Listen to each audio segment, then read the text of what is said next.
Assalamualaikum warahmatullahi wabarakatuh. Perkenalkan, nama saya Uswatun Hasanah.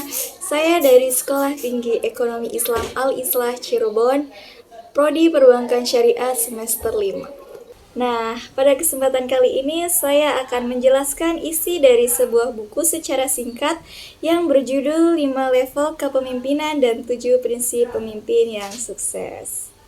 Siapa sih yang gak mau jadi seorang pemimpin yang sukses?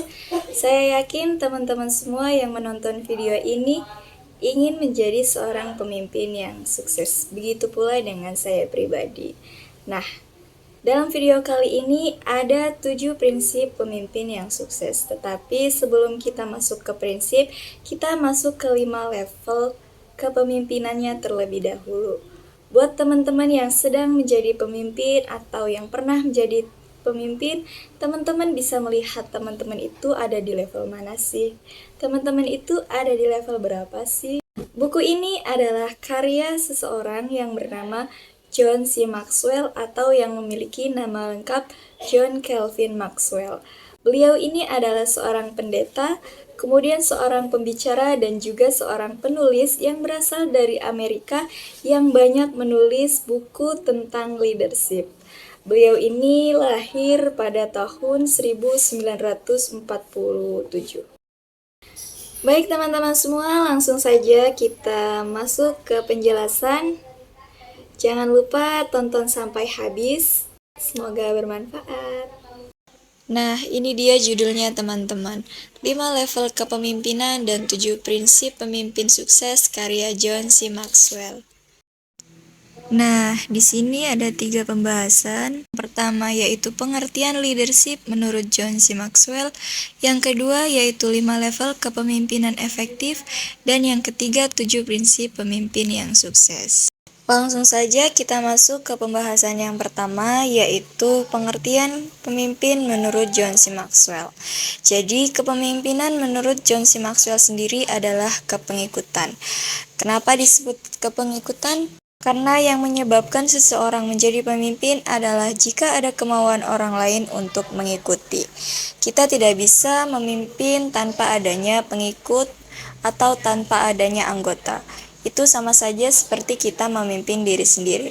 Memang memimpin diri sendiri itu harus dan penting, tapi alangkah lebih baiknya kita bisa memimpin orang lain. Nah, sebelum kita memimpin orang lain, alangkah lebih baiknya kita harus bisa memimpin diri sendiri terlebih dahulu, baru otomatis kita akan bisa memimpin orang lain. Selanjutnya di sini ada 5 level kepemimpinan. Yang pertama yaitu positional leader atau jabatan pemimpin. Di level ini biasanya pemimpin memimpin berdasarkan hak yang diberikan kepada perusahaan atau organisasi. Dan orang-orang yang mengikutinya mereka ikut saja karena memang tidak mempunyai pilihan lain. Biasanya pemimpin di level ini belum saling mengenal atau belum memiliki relasi. Selanjutnya level yang kedua yaitu permission leader atau kerelaan pemimpin. Nah, pada level ini pemimpin itu memimpin berdasarkan relasi atau orang-orang yang sudah memiliki hubungan baik. Nah, orang-orang yang mengikuti pemimpin di level 2 ini mereka memiliki alasan yang kuat untuk mengikuti pemimpin tersebut. Selanjutnya ada level yang ketiga yaitu production leader atau produktivitas pemimpin. Ini adalah level di mana hasil terlihat. Para pemimpin yang terbiasa dengan hasil tentu tidak akan kesulitan melaluinya. Karena para pemimpin ini memimpin berdasarkan apa yang ia hasilkan dan apa yang ia berikan kepada perusahaan. Dan para pengikut mengikuti si pemimpin karena hasil yang telah ia capai itu. Selanjutnya level yang keempat yaitu people development leader atau pemimpin yang bisa merubah seseorang. Biasanya pemimpin di sini memiliki kehebatan khusus di mana kehebatannya itu ditularkan kepada anggotanya agar anggotanya merasakan perubahan yang baik dari pemimpinnya.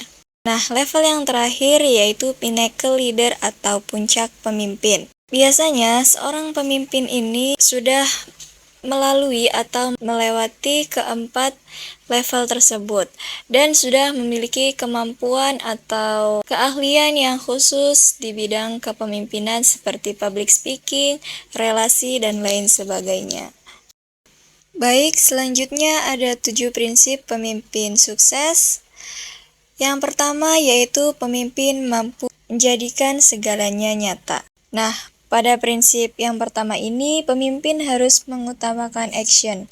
Selain mewujudkan keinginan, juga tidak melupakan para pendukungnya. Jadi, seorang pemimpin di sini harus menepati kata-katanya, atau tidak hanya berkata-kata, tetapi tidak ada action, atau berkata-kata tetapi hanya menyuruh anggotanya saja. Prinsip yang kedua yaitu pemimpin mendengarkan dulu baru memimpin. Mungkin teman-teman yang menonton pernah mendengar kata-kata bahwa kita ini diciptakan dengan 2 telinga dan 1 mulut. Artinya kita ini diperintahkan untuk banyak mendengar daripada berkata-kata. Jadi pemimpin di sini harus mengutamakan memahami dibandingkan keinginan untuk dipahami. Ketika kita ingin dipahami, otomatis kita harus memahami orang lain terlebih dahulu. Dan ketika kita ingin didengar, otomatis kita harus mendengarkan orang lain terlebih dahulu. Selanjutnya, prinsip yang ketiga yaitu pemimpin menjawab pertanyaan dengan jelas dan terarah. Jadi, seorang pemimpin di sini harus bisa menjawab pertanyaan dari anggotanya dengan jelas dan terarah. Nah, ada 3 pertanyaan mendasar yang biasanya ditanyakan oleh anggota. Yang pertama yaitu kemana kita akan mengarah. Yang kedua, bagaimana kita mencapainya. Dan yang ketiga, apa peran saya. Nah, pertanyaan-pertanyaan tersebut harus bisa dijawab oleh pemimpin kepada anggotanya secara jelas. Selanjutnya, prinsip yang keempat yaitu pemimpin menguasai isinya sehingga mampu bekerja di mana saja dan kapan saja di segala kondisi. Jadi, dunia itu terus berubah. Karena itu, seorang pemimpin harus menguasai perubahan dengan mengetahui secara pasti tujuannya. Harus memiliki kemampuan mewujudkan ide-ide dan membangun rencana yang terarah. Nah, seorang pemimpin ini harus memiliki wawasan yang luas dan pengetahuan yang luas agar mampu bekerja di mana saja dan kapan saja.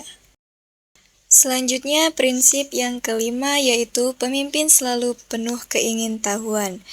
Nah, hal ini mendorong dirinya atau seorang pemimpin menjadi orang yang selalu haus akan informasi terbaru dan terus melakukan pengembangan berkelanjutan karena semua perkembangan didasari oleh kemajuan berpikir. Maka di perusahaan itu harus membiasakan diri dan anggotanya untuk berpikir kreatif. Pada intinya, seorang pemimpin itu harus banyak bertanya ketika dia tidak tahu. Prinsip yang keenam yaitu pemimpin selalu mendengar dari 2 sisi. Nah, kemampuan mendengar ini dibutuhkan oleh seorang pemimpin. Namun, tidak cukup hanya jadi pendengar, informasi yang didapat harus meliputi semua sisi.